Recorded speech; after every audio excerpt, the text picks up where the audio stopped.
할렐루야. 일본의 하타무라 요타로라고 하는 사람이 쓴 실패학이라는 책이 있습니다. 이 사람은 역사상 실패라고 하는 것을 최초로 학문에 도입을 시킨 사람인데요, 그에 의하면 좋은 실패도 있고 나쁜 실패도 있다는 것입니다. 좋은 실패는 쓰라린 실패를 교훈 삼아서 탁월한 창조와 성공의 길로 이끌어가는 하나의 촉진제 역할을 한다는 것이죠. 우리 어렸을 때 이런 벼랑박에 뭐라고 써서 실패는 성공의 어머니다, 이런 글을 많이 썼지 않습니까? 나쁜 실패가 있다는 것입니다. 배울 것이 전혀 없는 실패를 말합니다. 그 실패를 통해서 창조와 어떤 성공에 도전하지 않고 계속해서 여전히 반복되고 있는 실패를 의미하는 거죠. 계속해서 실패의 씨앗을 뿌리는 것이죠. 우리가 살다 보면 실패를 경험합니다. 이번 총선에도 최선을 다했음에도 불구하고 실패한 이들이 있습니다. 예수 믿는 사람들 가운데도 경선에서도 이렇게 아주 탈락이 되고 말이죠. 그러나 여러분은 실패보다 성공을 많이 하시기를 바랍니다. 성공의 주인공이 되시기를 바랍니다. 어쩔 수 없이 실패할 때가 있죠. 사실 저도 많은 실패를 경험해 봤습니다만은, 그러나 그 실패가 뭐냐, 성공의 촉진제가 되고 또 나를 바라보는 어떤 성공의 거울이 돼야 돼요. 창의적 실패가 되도록 해야 된다 이 말이요. 오늘 본문에 베드로가 그런 사람이었습니다. 베드로는요, 갈릴리 바다의 전문가입니다. 고기잡이의 전문가요. 어디가 고기가 많고 어떻게 그물을 쳐야 고기를 많이 잡고, 그런데 그날은 피레미 새끼 한 마리, 올챙이 새끼 한 마리도 걸리지 않았습니다. 어떻게 이럴 수가, 헐, 어떻게 내가 이럴 수가 있을까? 자, 한번 누가복음 5장 1절로 2절 같이 봅니다. 시작. 무리가 몰려와서 하나님의 말씀을 들을새 예수는 게네사렛 호숫가에 서서 호숫가에 배 두 척이 있는 것을 보시니 어부들은 배에서 나와서 그물을 씻는지라. 빈 그물을 씻었어요. 얼마나 허전하겠습니까? 허탈하잖아요. 뭐가 안 되고 나면 여러분 쓸쓸하잖아요. 그래서 쓰댓은 실패의 노래를 베드로와 요한이 아마 이런 노래를 부르고 있었을 겁니다. 내 손에 빈 그물뿐이어서 손이 아픕니다. 등에 짊어진 삶의 무게 온몸을 아프게 하고, 이게 베드로의 고백입니다. 여러분, 오늘 당장 해결해야 하는 일 때문에 내 시간도 없이 살다가 평생 바쁘게 살아왔으니, 걸어왔으니 다리도 아픕니다. 이게 참, 이 베드로가 이런 고백을 지금 하고 있는 거예요. 만사가 지금 귀찮아요. 짜증났어요. 자, 그런 베드로에게 누가 찾아왔느냐? 예수님이 찾아오신 거예요. 여러분, 우리 인생도 마찬가지입니다. 실패할 때, 허전할 때, 내 인생이 답답할 때 주님이 찾아오시는 거예요. 여러분, 당시에 예수님이 얼마나 인기가 있었던지 아침부터 사람들이 막 인산인해로 모여들었습니다. 그때 예수님은 효과적인 말씀을 전달하기 위하여 청중와의 아마 적당한 간격을 유지하고 싶었던 것 같습니다. 주로 바람이 갈릴리 호수 쪽에서 불어올 거 아니겠습니까? 그러면 이제 빈배 위에서 다 말씀을 전하려고 하셨던 것 같아요. 자, 누가복음 5장 3절입니다. 시작. 예수께서 한 배에 오르시니 그 배는 시몬의 배라. 육지에서 조금 떼기를 청하시고 앉으사 배에서 무리를 가르치시더니. 여러분, 이게야말로 행운 중에 행운이 아니었어요. 럭키 타임입니다. 여러분, 아니 갈릴리 바다에 베드로의 배만 있었겠습니까? 별처럼 수많은 많은 배들이 있었겠죠. 많은 배 중에서 주님은 베드로의 배를 찾아오셨습니다. 베드로로서는 얼마나 행운이고 얼마나 럭키한 순간입니까? 오늘 우리도 마찬가지입니다. 오늘 정말 우리는 행운을 만난 사람입니다. 오늘도 가야 할 때도 많고 부르는 것도 많고 그렇지만 오늘 여러분, 이제 뭐 벚꽃도 지고 이제 갈 데도 없어. 사실은 오늘 교회로 찾아오신 여러분들 정말 행운을 만난 사람입니다. 주 예수보다 귀한 것이 없습니다. 여러분에게 주님이 찾아오시기를 바랍니다. 여러분, 주님이 우리를 찾아오셨잖아요. 우리 인생의 텅 빈 데에 주님이 찾아오셨잖아요. 우리 예수님은 기다리는 분이기도 하지만 seeking God. 찾아오시는 하나님이십니다, 여러분. 찾아오시는 하나님. 여러분, 베드로가 이번에도 주님을 만났지만 주님을 3번이나 부인한 이후에 베드로가 주님을 만났잖아요. 주님이 찾아오셨으니까. 주님이 찾아오셨습니다. 그렇습니다. 오늘 우리 주님은 찾아오시는 분이십니다. 언제? 우리가 실패할 때, 우리가 연약할 때, 무슨 일이 되지 않을 때, 답답할 때, 허전할 때, 여러분 우리가 고통스러울 때 주님이 오셔서 우리 인생의 문을 열어주십니다. 오늘 여러분 우리의 인생에 열어지는 역사가 있기를 바랍니다. 주님께서 에바다의 축복을 함께 하시기를 바랍니다. 그 주님과의 만남이 우리 인생의 변환점이 되게 되는 것입니다. 오늘 찾아오시는 주님을 만나시기를 바랍니다. 찾아오시는 주님을 만나서 여러분의 삶이 다시 한번 새로워지고 변환되는 역사가 있기를 바랍니다. 그러나 언젠가 주님을 부인하며 원망하고 있을 때에 나에게 오셔서 나에게 온단 말입니다. 여러분, 어루만지신 거절할 수 외면할 수 주님의 그 손 잡았어요. 주님의 사랑에 뜨거운 눈물을 흘리고야 말았다네. 베드로는요 주님의 요청을 거역하지 않았습니다. 빈배를 내어드렸습니다. 베드로의 내어드림의 순간입니다. 자신의 마음을 내려놓았어요. 베드로 상태가 지금 어떤 상태일까요? 짜증이나 지금 스트레스를 받아 있어요. 누가 뭘 타치하고 왜 고기를 못 잡았느냐고 모든 게 귀찮아. 여러분 짜증낼 때가 있잖아. 무슨 일이 꼬이고 자꾸 뭐가 안 될 때 나도 모르게 불평이 나와요. 짜증과 불평이 가득 났던 그 순간에 여러분 베드로는 그 마음을 내색하지 않았어요. 표출하지도 않았습니다. 그 무거운 마음을 내려놓았어요. 내려놓고 주님 앞에 빈배를 내어드렸어요. 그리고 주님의 말씀을 기꺼이 들었습니다. 빈구문을 씻는 게 아니라 주님의 말씀을 들었단 말이요. 그때 예수님께서 어떤 말씀을 전하셨는지 잘 모르겠습니다. 아마 구원의 도, 또 율법으로부터의 자유, 또 뭐라고 할까요? 구원의 복음, 아니면은 또 제자도, 뭐 이런 말씀을 전하셨겠죠. 예수님은 그 말씀을 마치시고 베드로에게 명령합니다. 깊은 데로 가서 그물을 던져봐라. 깊은 데로 가서 그물을 던져봐라. 누가복음 5장 4절을 같이 봅니다. 시작. 말씀을 마치시고 시몬에게 이르시되 깊은 데로 가서 그물을 내려 고기를 잡으라. 그랬더니 어째요? 5장 5절입니다. 시작. 시몬이 대답하여 이르되 선생님 우리들이 밤이 새도록 수고하였으되 잡은 것이 없지만은 말씀에 의지하여 내가 그물을 내리리다 하고. 예, 말씀에 의지하여. 여기 말씀에 의지하여.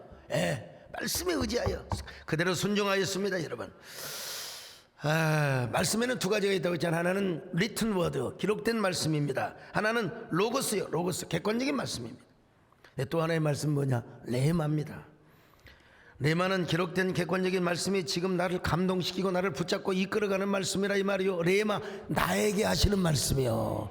이 나에게 하시는 말씀 뭐냐? 꿀처럼 답니다. 여러분요, 밤양갱보다 더 답니다. 솔깃합니다. 내 가슴을 막 이끌어가는 겁니다. 여러분요, 얼마나 달콤하게 느껴지는지 막 달디단 밤양갱보다 더 달콤하게 느껴지게 된다는 것입니다. 달디달고 달디단 밤양갱보다 더 달콤하게 느껴진다 이 말이요. 달디달고 달디달고 달디달던, 아니요, 밤양갱이 아닙니다. 말씀 내가 먹고 싶었던 건 달디단 말씀들이야. 이거 내가 누구한테 배웠는 줄 아세요?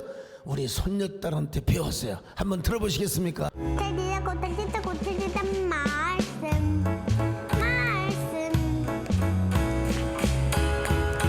내가 먹고 싶었던 건 달디단 말씀들이야. 가는 길에 네가 내게 말했지 너는 바라는 게 너무나 많아.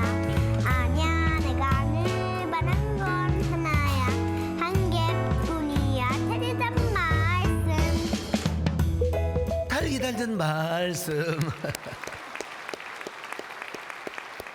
하하, 꿀처럼 밤양갱보다 더 아름다운 말씀으로 들려졌다 이 말이죠. 그래서 그 말씀은 베드로의 삶을 움직여간 거예요. 움직여간 거예요. 여러분도 하나님의 말씀이 여러분의 삶을 움직여 가시기를 축원합니다. 베드로는 갈릴리 호수의 전문가였다니까요. 갈릴리 호수는 저 헐몬산에 눈이 녹아서 흘러오는 물이기 때문에 물이 차요. 그리고 물이 맑습니다. 그러니까 여러분, 찬물은 밑으로 가고 미지근한 물이 위로 올라와요. 그래서 물고기가 찬물에서 삽니까? 안 살아요. 미지근한 옅은 물가에 고기들이 나와 있다 이 말이죠. 그런데 주님께서 베드로에게 깊은 곳에 가서 그물을 던지라고 했어요. 베드로의 상식으로 이해가 안 돼요.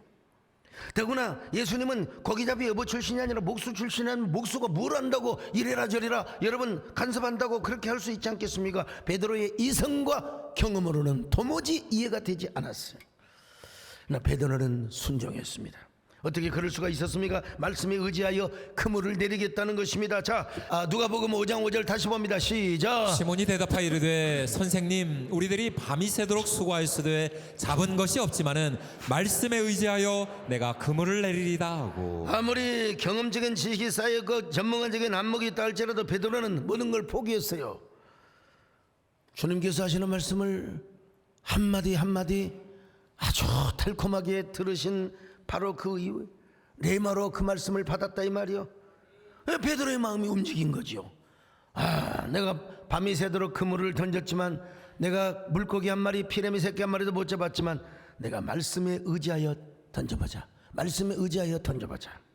여러분, 그럴 때 어떻게 위대한 역사가 나타났습니까? 누가복음 5장 6절입니다. 시작. 그렇게 하니 고기를 잡은 것이 심히 많아 그물이 찢어지는지라. 그물이 찢어질 정도로, 찢어지면 안 되죠. 찢어질 정도로 말도 안 되는 순종이었어요.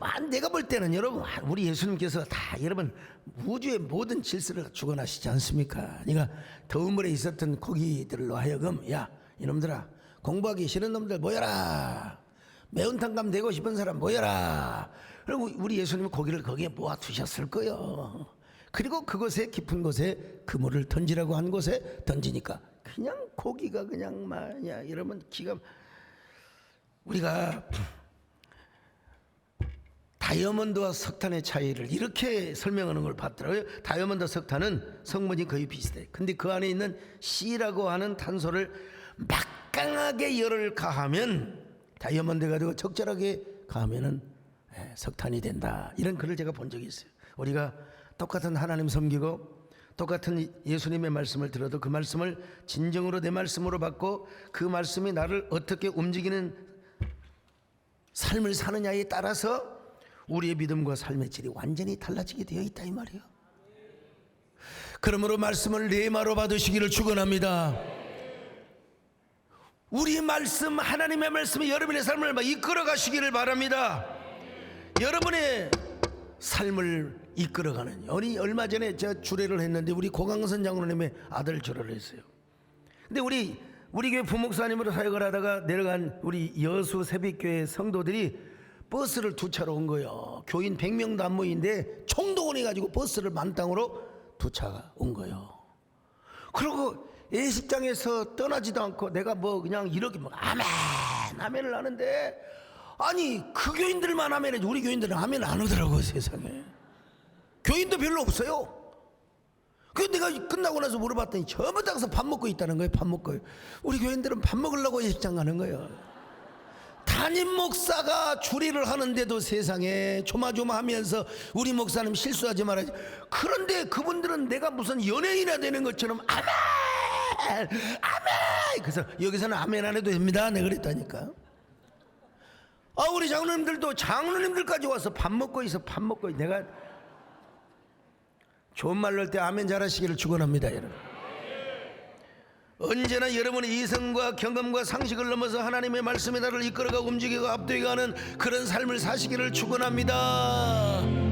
주의 말씀 받은 그는 참 기쁘고 복되도다. 이 기쁜 마음 못 이겨서 온 세상이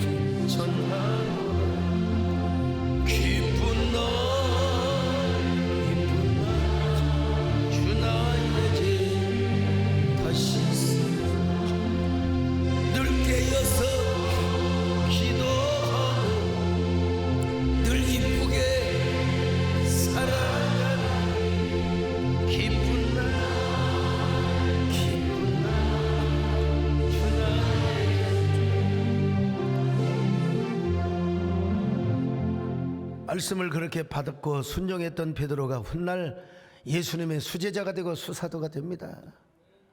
여러분, 딱 세상에 깊은 곳에 고기가 있을 수가 없거든. 그런데 깊은 데서 그물을 내리니까 고기가 완전 막 배가 기우뚱우뚱할 정도, 막 그물이 찢어질 정도로 고기를 많이 잡았어. 여러분, 두려운 영광이 느껴지는 거예요. 두려운. 이야, 어떻게 이럴 수가. 아니, 내 생에 이런 기적은 처음이야. 깊은 곳에 그물을 내려가지고 찬물에다가 그물을 내렸는데, 아니, 고기가 이렇게 잡히는 건 내 상식을 초월해버렸어. 내 이성과 내 경험을 초월해버렸어요. 그래서 자기도 모르게 엎드려 절하며 이렇게 고백을 합니다. 주여, 저는 죄인으로소이다. 나를 떠나소서. 예수님의 기적 앞에 죄인이 된 거예요. 죄인이 된 거예요. 자, 누가복음 5장 8절 같이 봅니다. 시작. 시몬 베드로가 이를 보고 예수의 무릎 아래 엎드려 이르되 주여 나를 떠나소서 나는 죄인이로소이다 하니. 여러분, 우리도 마찬가지입니다. 정말로 하나님의 기적을 경험하면 두려운 영광이 드는 거예요. 두려운 영광, 두려운 영광. 기쁘기도 하지만 하나님의 은혜가 너무나 크게 임하면 우리는, 여러분, 두려운 마음이 들어요.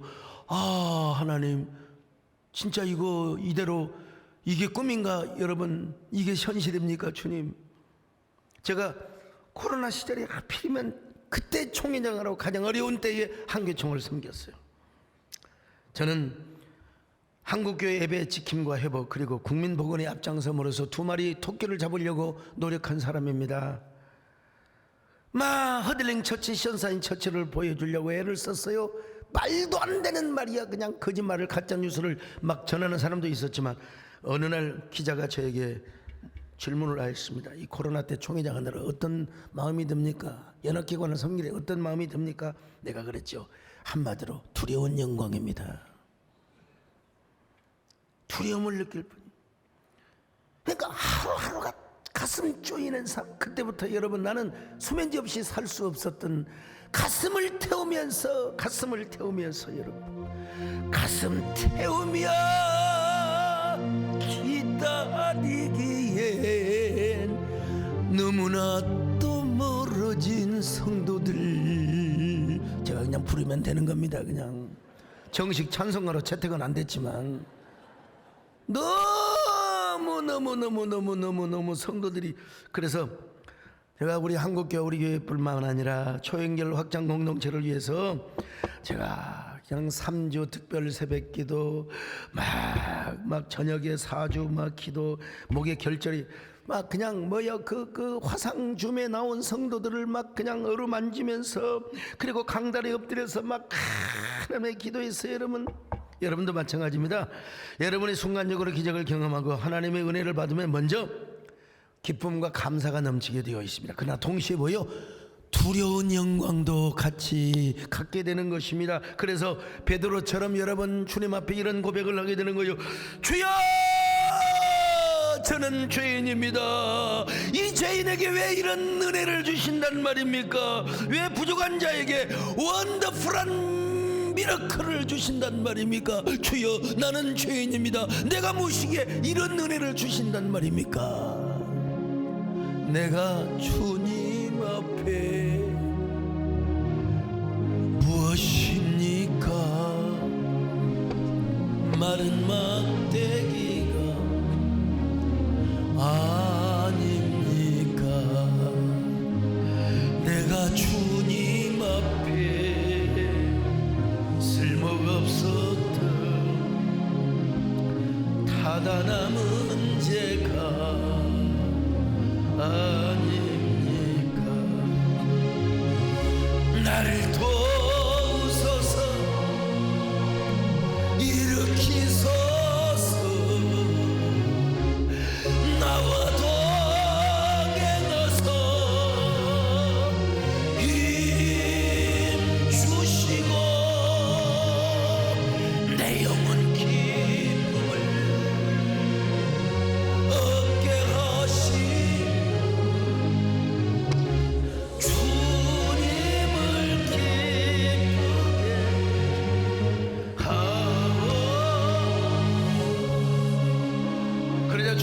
어떤 명령을 하십니까? 누가복음 5장 10절입니다. 시작. 세베대의 아들로서 시몬의 동업자인 야고보와 요한도 놀랐습니다. 예수께서 시몬에게 이르시되 무서워하지 말라. 이제부로는 내가 사람을 취하리라 하시니. 그래서 베드로는 주님 말씀대로 이제는 고기 잡는 어부가 아니라 사람은 낚는 어부가 되었단 말입니다. 주님을 따르는 위대한 제자가 되고 훗날 수사도가 되었다는 것이죠. 그런데 이때부터 베드로는 마음속에 항상 지워지지 않는 교훈이 하나 있었을 것입니다. 그 교훈은 무엇이냐? 내가 아무리 본문을 뜯어 살피고 묵상을 해도 아하, 그게 뭐냐? 내가 여러분 윤동주가 하지 못하는 말을 윤동주를 대신해서 쓰여진 시집이 바로 다시 별해는 밤이요. 이 각본이 여기 때문에 사진은 안 나옵니다만은 베드로가 하지 못했던 고백이지만 내가 베드로의 영혼이 베드로의 생각이 내 속에 들어왔다면 난 이렇게 표현하고 싶어요. 바로 만선보다 중요한 것이 허주라. 만선보다 중요한 것이 바로 빈배라 이 말입니다. 빈배. 허주의 은혜가 크다는 것입니다. 허주란 말이 무슨 말입니까? 빈배란 말입니다. 빈배. 제가 이 허주하면은 생각나는 분이 있어요. 고인이 되셨지만은 우리나라 유명한 정치인이었습니다. 키도 크고 인물도 좋고 넉살 좋으시고 제가 기억하기로는 여당의 사무총장과 그리고 대표까지 지내셨다고 들었습니다. 근데 그는 자신의 아우를 허주라고 했어요. 허주라고. 왜 허주라고 했을까요? 자신은 대통령감이 아니라는 거죠. 아니 내가 볼 때는 대통령 해도 돼요. 그만한 인물에 그만한 정치력에. 그런데 자신은 영원한 킹메이커로 남겠다는 거예요.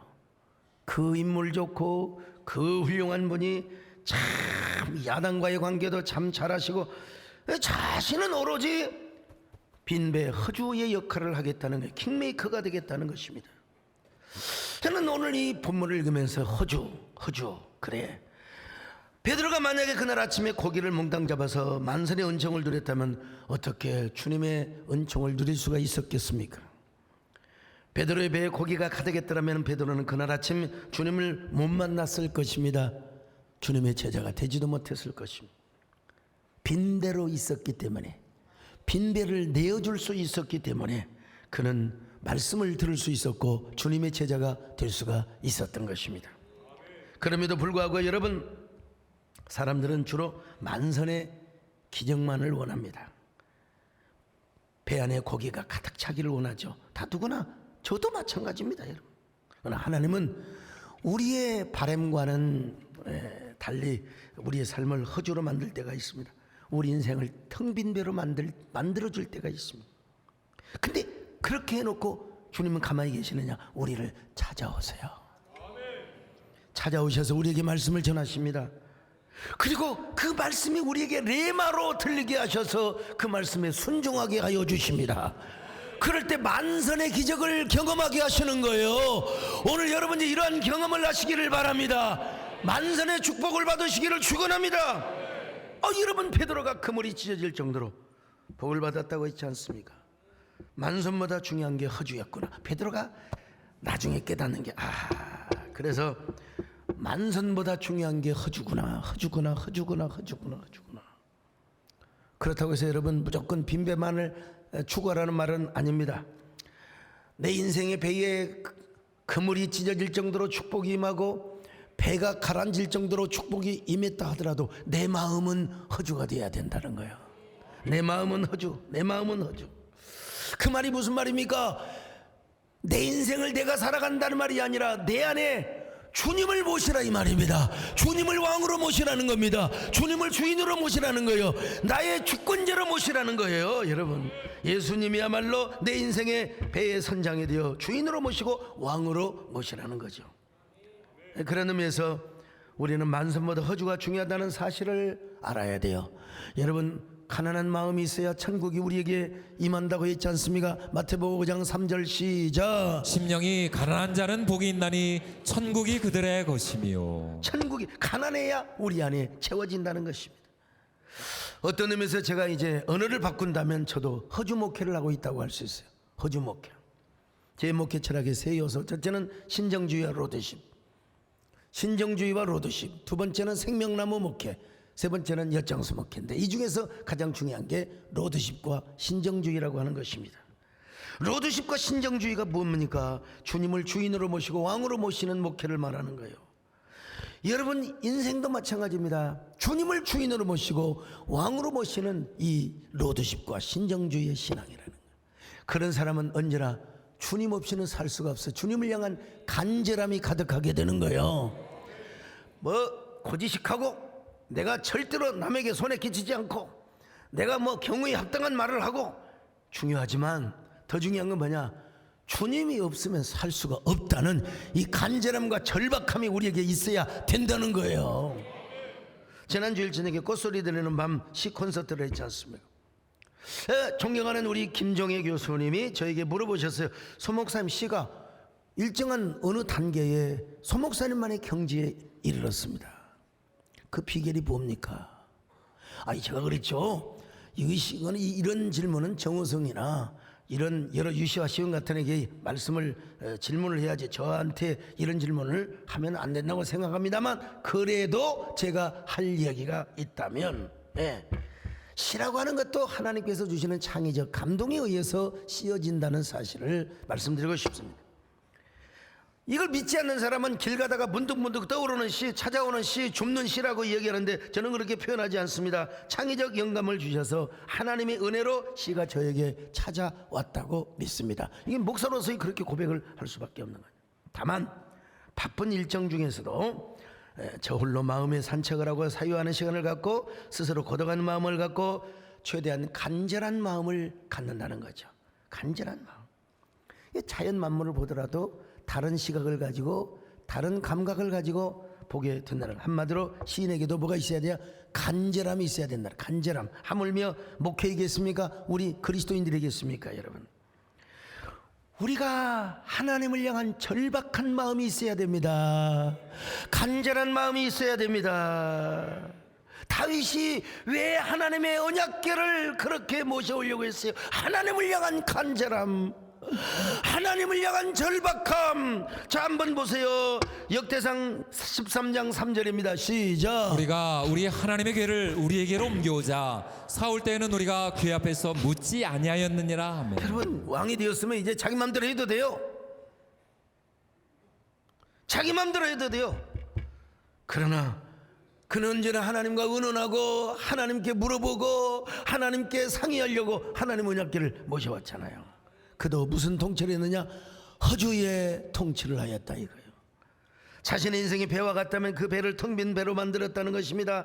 이스라엘을 텅 빈 배로 만들었어요. 그 배의 선장, 이스라엘의 진정한 주인, 왕이 누가 되게 하셨느냐? 바로 하나님이 되게 하여 주셨다는 거예요. 그래서 다윗은 언제나 하나님을 앙망하며 살아가는 삶을 살았습니다. 자, 시편 42편 1절로 2절입니다. 시작. 하나님이여, 사슴이 시냇물을 찾기에 갈급한 같이 내 영혼이 주를 찾기에 갈급하니이다. 내 영혼이 하나님 곧 살아계신 하나님을 갈망하나니 내가 어느 때에 나가서 하나님의 얼굴을 배울까. 여기 보면 이 동사를 보면 암사슴으로 번역이 가능한 건데, 암사슴의 건기 때 얼마나 목이 마릅니까? 그냥 물을 먹어야 될 거 아니에요. 근데 웅덩이 깊은 곳에 옆에는 맹수가 숨어 있단 말이죠. 물을 먹어야 되는데, 새끼를 위해서 물을 먹어야 되는데 얼마나 물을 사모해. 그 물을 사모한 것처럼 다윗이가 하나님을 사모하고 있다는 거예요. 하나님을. 시편 84편 1절로 2절입니다. 시작. 만군의 여호와여, 주의 장막이 어찌 그리 사랑스러운지요. 내 영혼이 여호와의 공정을 사모하여 쇠약하며 내 마음과 육체가 살아계신 하나님께 부르짖나이다. 아니, 세상에 내 영혼이 얼마나 사모한지, 여러분, 자기 영혼과 육체가 쇠약해졌다는 거예요. 여러분, 얼마나 하나님을 사모하고 얼마나 절박함이 간절했으면, 여러분, 그냥 마음과 육체가 쇠약해졌다고 고백하고 있습니다. 지난번에 혼자 그냥 강단에 와서 기도하는데, 무릎을 꿇으니까 무릎이 아프고 앉아서 고개를 뻣뻣하게 기도할 수 없잖아요. 사고 싶은 기도하는데 얼마나 등이 무겁던지. 이게 하나님 사모하니까 육체도 쇠약해지는구나, 이런 생각을 한번 해봤어요. 다윗은 얼마나 육체와 영혼이 쇠함을 경험했을까. 여러분, 인생의 배가 텅 비어 있으니 어떻게 주님 없이 살아갈 수 있단 말입니까?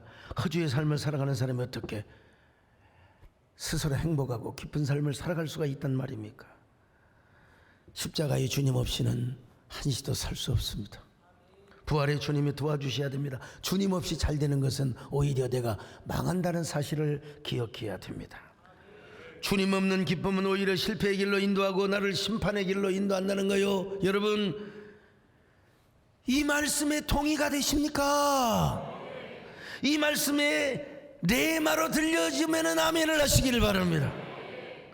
이런 간판 우리 신성욱 교수님 보내주신 건데, 자, 100-1은 뭐냐? 0이라는 거예요. 0이라는 거. 왜냐? 100을 갖고 있는 1을 빼버리면은 100-1은 꽝이 된다는 거예요. 꽝이 된다는 거예요. 남들이 부러워할 금수저로 태어났고 만사가 잘 되고 좋아 보여도 한 번만 없으면 nothing.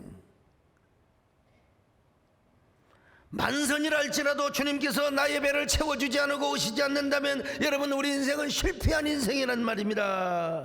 자, 이런 표지도 있어요. 0 플러스 1은 100이라는 거예요. 0에다가 1을 더하면 1이 아니라 100이 되는 원리요. 나는 아무것도 없어요. 실패했습니다. 국회의원에도 떨어졌어요. 낙방했어요. 낙심이죠. 절망이죠. 근데 누가 계시면 여러분 성공입니까? 주님이 계시면 성공입니다. 이 사실을 믿으시기를 바랍니다. 여러분, 예수님, 비록 내게 아무것도 없고 텅 비어서 허주의 상태를 할지라도 주님이 오셔서 나의 가슴을 채워주시고 은혜로 채워주시고 말씀으로 채워주시고, 여러분, 그러면 우리는 승리할 수 있는 것입니다.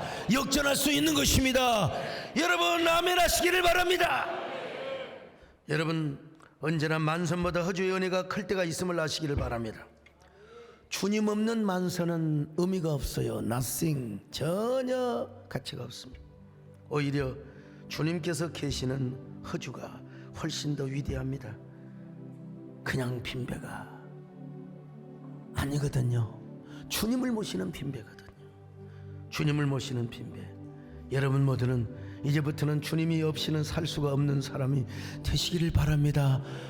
다윗처럼, 베드로처럼, 주여, 내 인생의 빈배를 주님 앞에 드립니다. 오셔서 선장이 되어 주옵소서.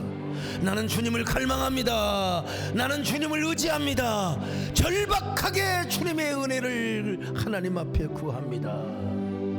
나는 주님 없이는 살 수가 없습니다. 주님이 도와주셔야 합니다. 주님 없이도 잘 사는 것은 오히려 나를 망하게 합니다. 나는 주님 없이는 살 수 없습니다. 주님이 도와주셔야 합니다. 주님 한 분만으로 나는 만족합니다. 주님만 있으면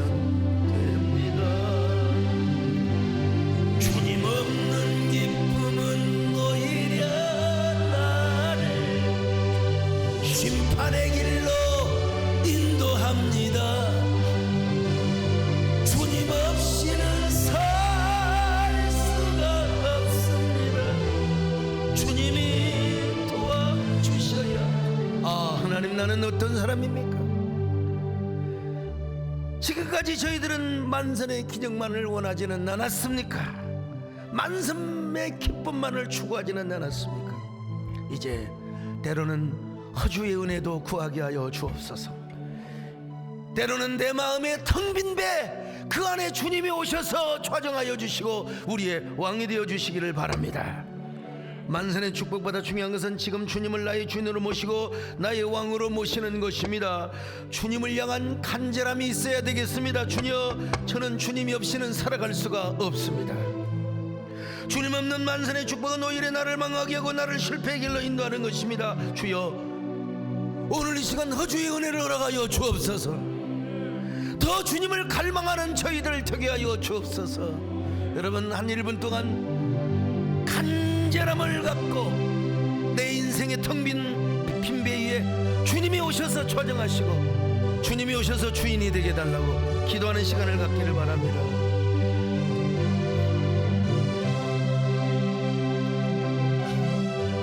아멘. 주여 믿습니다. 주시옵소서.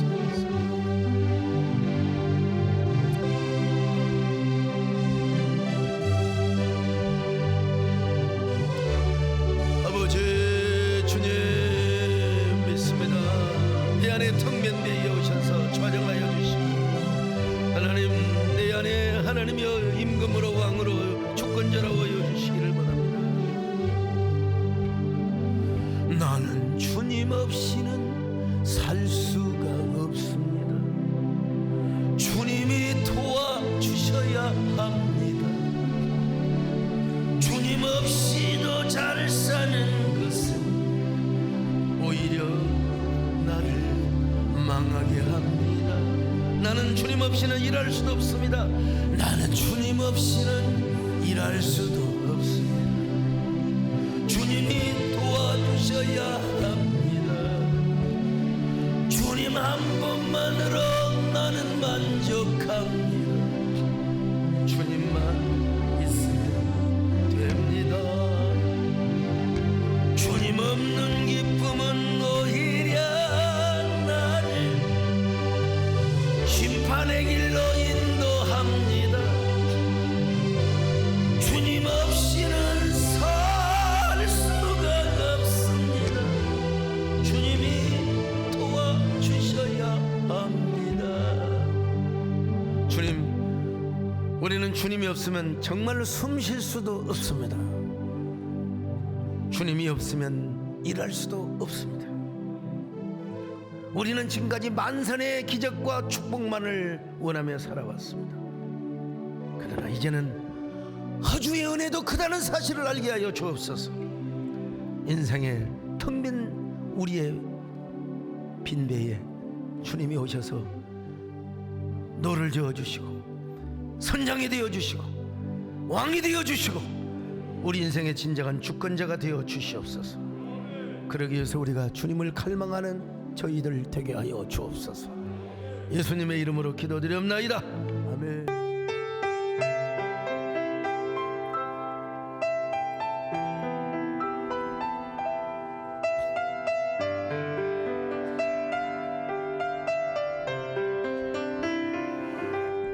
나를 위해 오신 주님, 나의 죄를 위하여서 유대 민족들에게 잡히시던 그날 밤에 아무런 말도 없이 우리에게 사랑을 보여주신 주님 예수, 십자가를 지셨네. 그러나 언젠가 주님을 부인하며 원망하고 있을 때에 나에게 오셔서 사랑의 손길로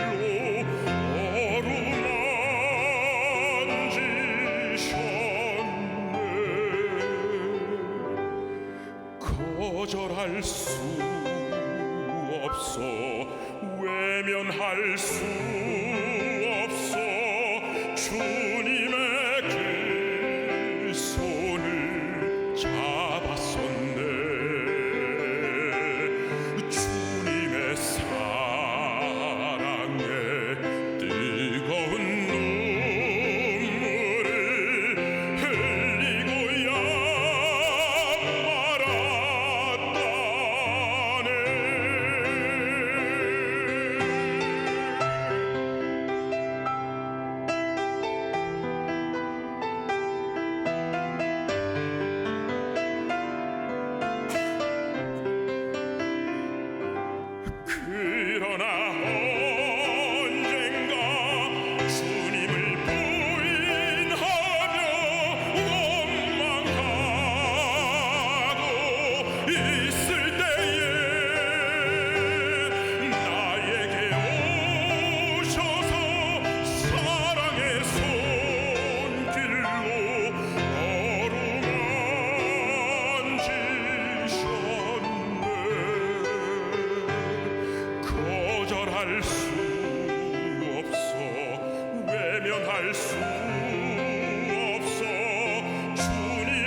안녕하세요. 안녕하세요.